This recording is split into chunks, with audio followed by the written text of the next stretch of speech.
नमस्कार दोस्तों, स्वागत है आप सबका जैन इन्वेस्टर्स यूट्यूब चैनल में।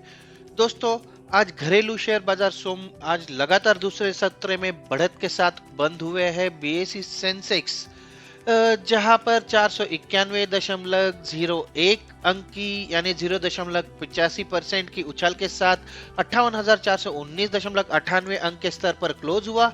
इसी तरह से अगर निफ्टी की बात कर ले तो निफ्टी भी 126.10 अंक यानी 0.73% चढ़कर 17,311.80 अंक के स्तर पर बंद हुआ है। अगर सेक्टोरल इंडेक्स की बात करें तो यहाँ पर फाइनेंशियल, ऑटो, पावर सेक्टर के शेयरों में खरीदारी देखने को मिली, लीवाली देखने को मिली। वही मेटल, रियलिटी स्टॉक्स में बिकवाली का दबाव देखने को मिला। ऐसे में एक शेयर है जिसके आज की चाल पर सबकी निगाहें टिकी हुई थी दोस्तों, लेकिन सबके उम्मीदों के विपरीत, उम्मीदों के खिलाफ इस शेयर में आज लगभग 3.5% की बड़ी गिरावट देखने को मिली, जो इस शेयर के लिए आम बात नहीं है। यह है अरबपति राधाकिशन दमानी की अगुवाई वाली एवेन्यू सुपरमार्ट्स या फिर डीमार्ट्स का स्टॉक, जो खुदरा या फिर रिटेल स्टोर्स की डीमार्ट ब्रांड चलाती है। सितंबर तिमाही के लिए मिश्रित कमाई के साथ सामने आई है। इसकी जो सितंबर तिमाही की कमाई है, शनिवार को नतीजे घोषित होने के बाद स्टॉक सोमवार को 3.55% से कम होकर 4,153 रुपए पर बंद हुआ है। दोस्तों, डीमार्ट भारत की सबसे अधिक लाभदायक और कम लागत वाली रिटेलर कंपनी बनी हुई है। डीमार्ट भारत का खुदरा विकास की कहानी पर एक मजबूत प्लेयर है और असंगठित से संगठित सेगमेंट शिफ्ट की एक प्रमुख लाभार्थी भी है। दोस्तों, तो आखिर ऐसा क्या हो गया दोस्तों कि इस ऐसे दमदार नतीजों के बावजूद भी डीमार्ट का शेयर गिर रहा है। चलिए एक एक करके इसके कारण देखते हैं। अगर सबसे पहले देखें तो सितंबर की तिमाही का जो रिपोर्ट है दोस्तों, वो अपेक्षाकृत कमजोर रहा है। इसके जो आंकड़े हैं वो अपेक्षा से नीचे आए हैं। ये सबसे पहली वजह हमें समझ में आ रही है। अगर एवेन्यू सुपरमार्ट देखा जाए तो पिछले 5 वर्षों में इस स्टॉक की कीमत जो है वो 35% सीएजीआर से बढ़ रही है और ये लगातार एक कंपाउंडर स्टॉक रहा है दोस्तों। लेकिन अगर हाल की तिमाहियों में प्रति स्टोर बिक्री के आंकड़ों पर नजर डालें तो पिछले 3 वर्ष की सीएजीआर में सामान्य वृद्धि देखी गई है, जहां सीएजीआर में थोड़ा सा सुधार हुआ और ये 2% के मुकाबले 3% पर पहुंचा है दोस्तों। तो ये जो ग्रोथ है या फिर ये जो बढ़त है वो इसके स्टैंडर्ड्स के हिसाब से नहीं है और यहाँ पर इन्वेस्टर्स जरा से निराश हुए हैं। साथ ही अगर देखें तो स्टॉक में नए विकास के ट्रेंडर, जैसा कि ये कंपाउंडर स्टॉक है दोस्तों, इसमें हमेशा नए नए विकास के ट्रिगर या फिर कंपाउंडिंग स्टॉक के जो विकास के ट्रिगर होते हैं वो इसमें से कहीं गायब नजर आ रहे हैं। ऐसा कुछ दिखाई नहीं दे रहा है जो आगे जाकर स्टॉक की प्राइस बढ़ने में ट्रिगर का काम करेगा और इसके वजह से भी इन्वेस्टर्स थोड़े से निराश होते हुए दिख रहे हैं। इसके साथ साथ कंपनी के आंकड़े जरूर अच्छे हैं। अगर Q2 की बिक्री देखें तो साल दर साल ईयर ऑन ईयर के बेसिस पे 37% की बढ़ोतरी इसमें दिखी है। ये 10,638 करोड़ रुपए रही है। लेकिन ये जो 37% की बढ़ोतरी देखी गई, इसका बेस नंबर्स क्या था, पिछले 2 सालों के या फिर 1 साल का नंबर्स क्या थे?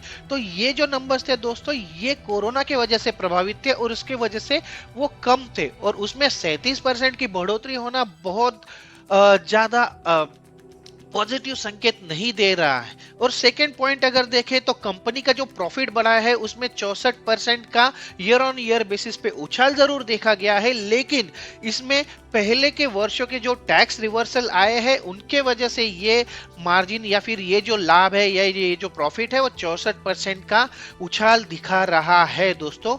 तो अंदर की बात तो ये है कि ये जो है ये सारे आंकड़े ये इनके स्टैंडर्ड्स के हिसाब से नहीं है। अगर डीमार्ट के जो आंकड़े हैं उनका बेस जो है, पहले कि जैसे मैंने बताया कि वो पिछले 2 सालों के नतीजे जो थे वो पैंडेमिक या कोरोना महामारी से प्रभावित थे और इसी वजह से वो बहुत सारे कम थे और उसमें अगर थोड़ा भी उछाल आया तो वो एकदम से परसेंटेज वाइज बहुत ज्यादा उछाल यहाँ पर देखा गया दोस्तों।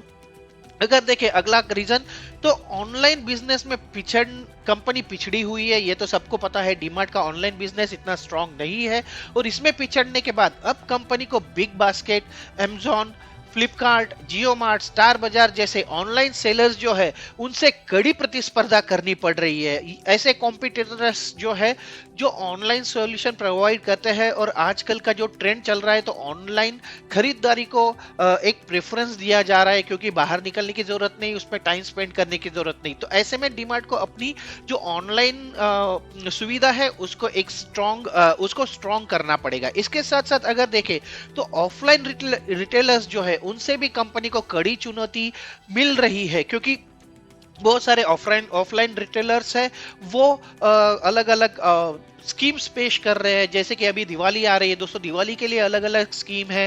1,000 रुपए की शॉपिंग पर आपको 10% आपको मतलब डिस्काउंट मिलेगा, और ऐसी बहुत सारी स्कीम्स बाजार में दिख रही है, और उसकी वजह से भी ऑफलाइन रिटेलर से इस कंपनी को बहुत भारी चुनौती देखने को मिल रही है, और इसका जो असर है वो कंपनी के बिजनेस पर देखा जा रहा है दोस्तों।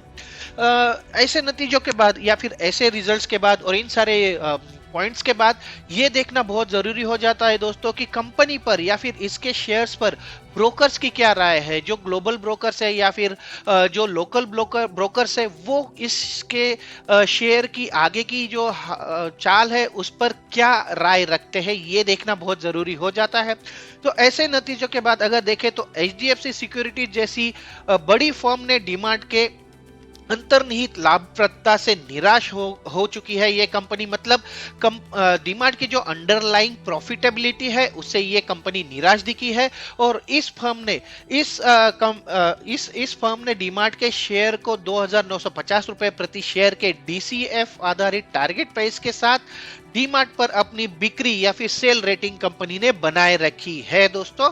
तो एचडीएफसी सिक्योरिटीज जैसी बड़ी ब्रोकरेज फर्म भी बोल रही है कि इसको आप सेल कर सकते हैं।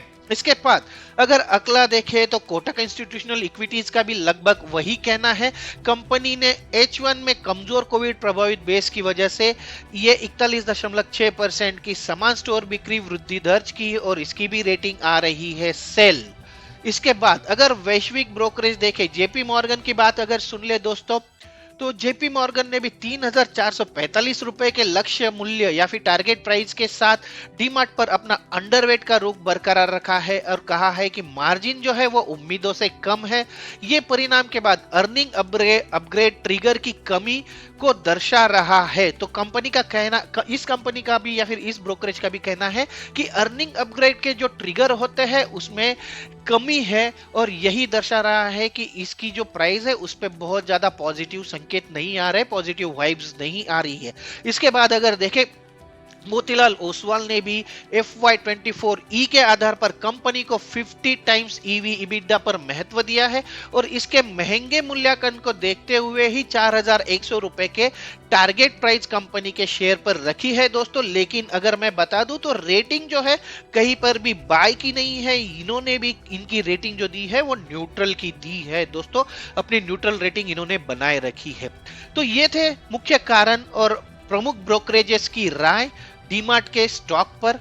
अगर जिनके वजह से डीमार्ट के स्टॉक में आज बड़ी गिरावट देखी गई है दोस्तों। अगर आपके पास और कोई कारण है जो मुझसे छूट गया है तो कमेंट बॉक्स में जरूर बताइए। साथ ही अगर आप टेलीग्राम के माध्यम से हमसे जुड़ना चाहते हैं तो डिस्क्रिप्शन बॉक्स में या फिर आपके सामने स्क्रीन पर हमारे टेलीग्राम की लिंक उपलब्ध है, उस पर क्लिक कीजिए या फिर वो टाइप करके टेलीग्राम ग्रुप पे भी ज्वाइन कर लीजिए। मार्केट से रिलेटेड लगातार नए नए अपडेट मैं वहां पर पोस्ट करता रहता हूं जो आपको हेल्प कर सकता है डिसीजन लेने के लिए। तो आज के वीडियो में मैं यही रुक रहा हूं दोस्तों, मिलते हैं अगले वीडियो में एक नए शेयर के साथ, एक नई जानकारी के साथ। तब तक के लिए नमस्कार दोस्तों।